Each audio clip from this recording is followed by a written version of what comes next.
নমস্কাৰ। সংকটৰ গৰাহত অসম। বৰ্তমান অসমীয়া জাতি গভীৰ সংকটত। মই পোনপ্ৰথমে ক'বলৈ আগবাঢ়িছোঁ যে নাগৰিকত্ব আইন সংশোধনী বিধেয়ক 2016। এই নাগৰিকত্ব আইন সংশোধনী বিধেয়ক 2016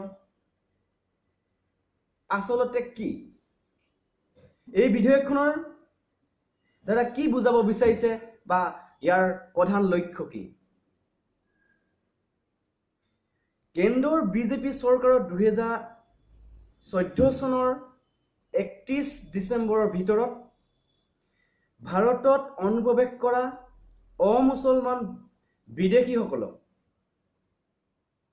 অসমৰ ক্ষেত্ৰত বাংলাদেশী হিন্দুসকলক নাগৰিকত্ব প্ৰদান কৰি সংস্থাপন কৰা এক ব্যৱস্থা। গতিকে আজি অসমৰ চাৰিওফালে সকলো ৰাইজ ওলাই আহিছে, সকলোবিলাক শংকিত হৈছে, জাতিটোৰ ৰক্ষাৰ অৰ্থে আগবাঢ়ি আহিছে। আৰু নৱপ্ৰজন্মৰ এজন প্ৰতিনিধি হিচাপে মই আজি মোৰ ব্যক্তিগত কেইটামান কথা আপোনালোকৰ আগত আগবঢ়াই দিব বিচাৰিছোঁ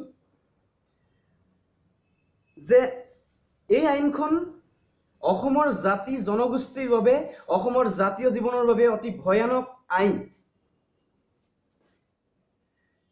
এই বিধেয়কখন যদি প্ৰণয়ন হয়, ইতিহাসৰ পাতত কেৱল অসমীয়া জাতিটো কেৱল ইতিহাসৰ পাততে থাকি যাব। আপোনালোকে সকলোৱে জানে এই অসমীয়া সমাজ, অসমখন কেতিয়া ধৰ্মৰ ভিত্তিত গঠন হোৱা নাছিল।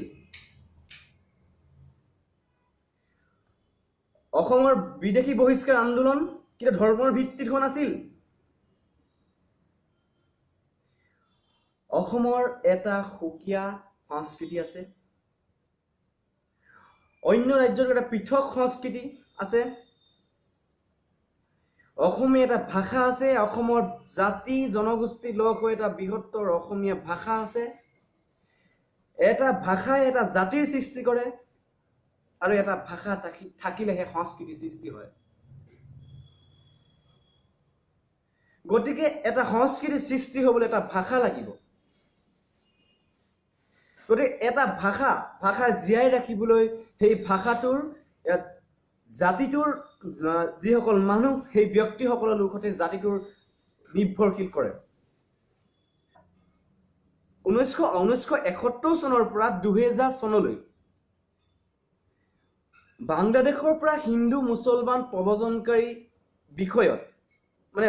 কৰাৰ বিষয়ত গৱেষণা অধ্যাপক মোহিত ৰয়ে এটা তথ্য প্ৰকাশ কৰিছিল যে 1971 চনৰ পৰা 2014 চনলৈ অসম আৰু পশ্চিমবংগত প্ৰায় 1 কোটি হিন্দু বাংলাদেশী প্ৰব্ৰজন ঘটিছে। গতিকে এই তথ্যৰ ভিত্তিত যদি আমি ক'বলৈ যাওঁ, তেন্তে অসমত প্ৰায় 40-50 লাখ হিন্দু বাংলাদেশী ইয়াত প্ৰব্ৰজন ঘটিল বা আহিলে, ইয়াত আছে। হয়, আজি বহুতে ক'ব বিচাৰিছে যে হিন্দুসকল আহিব, হিন্দু সংস্থাপন পাব। আজি যদি পশ্চিমবংগত বাংলাদেশীসকল যায়, তেন্তে তেওঁলোকৰ কোনো ক্ষতি নহয়। তেওঁলোকৰ একেই ভাষা থাকিব, বৰঞ্চ বাংলা ভাষাটো অতি শক্তিশালী হ'ব। সকলোৱে আমাৰ মতামত দাঙি ধৰিব লাগিব। আমি এনেকুৱা পৰিস্থিতি হ'ল য'ত আমি জাতিটো ৰক্ষাৰ অৰ্থে পুনৰবাৰ আমি আকৌ স্বাক্ষৰ কৰিব লগা হ'ল, আমি যুঁজিবলৈ হ'ল, য'ত আমি অসমত থাকি অসমীয়া জাতিটোৰ ৰক্ষাৰ কাৰণে আজি আমি যুঁজ দিব লগা পৰিস্থিতি হ'ল।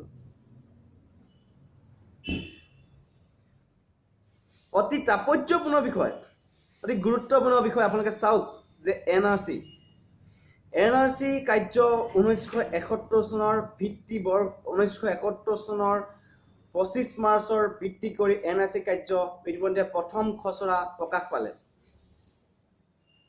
অসম চুক্তি হ'ল, অসমত 6 বছৰে অসম আন্দোলন হ'ল। অসম আন্দোলনৰ ফলত অসম চুক্তি হ'ল। এই অসম চুক্তিৰ আধাৰত NRC কাৰ্য সম্পাদন হৈ আছে। তেওঁলোকে কৈছিল যে NRC খিলঞ্জীয়া ৰক্ষা কৱচ।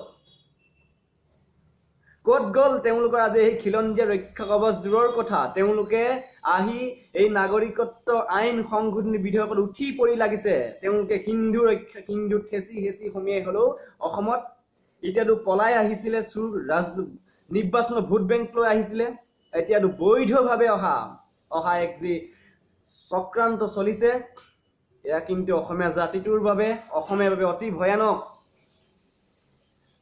মই আপোনালোকক হাত জোৰ কৰিছোঁ, যিসকলে হয়তো এই আইনখনৰ বিষয়ে নাজানে, আপোনালোকে বুজিবলৈ চেষ্টা কৰক। অসমীয়া জাতি নাথাকিব। আপোনালোকে চাওক, এই আইনখন হ'লে কি হ'ব? এই আইনখন যদি হয়, অসমত আজি আমি নিবনুৱা সংখ্যা বাঢ়ি গৈছে। অসমৰ যুৱকসকলে কৰ্মৰ সূত্ৰে, জীয়াই থকাৰ সূত্ৰে বহিৰাজ্যত গৈ কৰ্ম কৰিবলগা হৈছে। কঠোৰ পৰিশ্ৰম কৰি পৰিয়াল পোহপাল দিব লগা হৈছে। কিন্তু তেনেকুৱা এক পৰিস্থিতিৰ মাজত আকৌ অসমে বেলেগ এখিনি বুজা ল'ব লাগিব। চৰকাৰী সুবিধাৰ পৰা এনেই আমাৰ নাই, তাত আকৌ বঞ্চিত হ'ম। কিয় নতুনকৈ যদি আকৌ নাগৰিকত্ব দিয়া হয়, সেইসকলৰ পৰা আৰু আমি চৰকাৰী চাকৰিৰ পৰা বঞ্চিত হ'ম। চৰকাৰী যি মাটি আছে, সেই মাটিৰ হৈ তেওঁলোকে পাব, চৰকাৰী মাটি কমি যাব, জনবিস্ফোৰণ হ'ব, হত্যা-হিংসা বাঢ়ি যাব, অসমীয়া ভাষা নাইকিয়া হ'ব।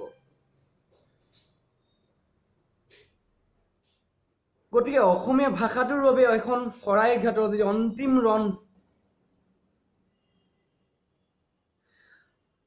এই আইনখন যদি হয়, আপুনি মই আমি কোনো ভূমিপুত্ৰ হিচাপে দাবী কৰিব নোৱাৰিম। অসমীয়া ভাষা বুলি আমি চিঞৰিব নোৱাৰিম। অসমীয়া ভাষা জাতিটোক লৈ আমি ডাঙৰ ডাঙৰ কথা ক'ব নোৱাৰিম। আজি প্ৰাথমিক পৰ্যায়ৰ পৰা প্ৰাথমিক বিদ্যালয় বা মহাবিদ্যালয়, বিশ্ববিদ্যালয় অসমীয়া ভাষাক এক নিষেধ কৰাৰ একাংশই কিন্তু এক গভীৰ ষড়যন্ত্ৰ গঢ়ি তুলিছেই।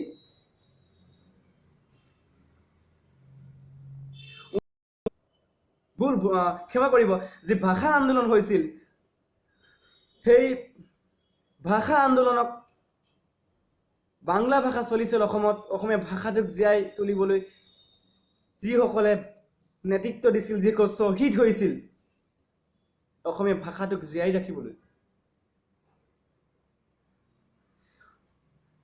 আজি উত্তৰ পূৰ্বাঞ্চলত আমি সকলোৱে লগ লাগি এটা বৃহত্তৰ অসমীয়া জাতি, অসমীয়া ভাষা আছিল।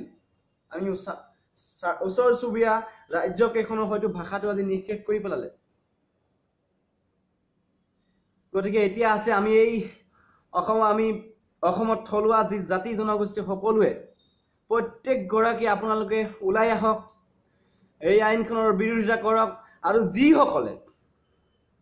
যিসকলে এই আইনখনৰ সমৰ্থন আগবঢ়াইছে তেওঁলোকক মই মোৰ ব্যক্তিগত হিচাপে কওঁ, তেওঁলোকে যদি এজন অসমীয়া হয়, তেওঁলোকৰ বিবেকেৰে কওক, অন্যথা তেওঁলোকে যদি মানসিকভাৱে যদি বিকাৰগ্ৰস্ত নহয়, তেন্তে এজন প্ৰকৃত যদি অসমীয়া হয়, তেন্তে বিকাৰগ্ৰস্ত বা প্ৰলাপ নবকি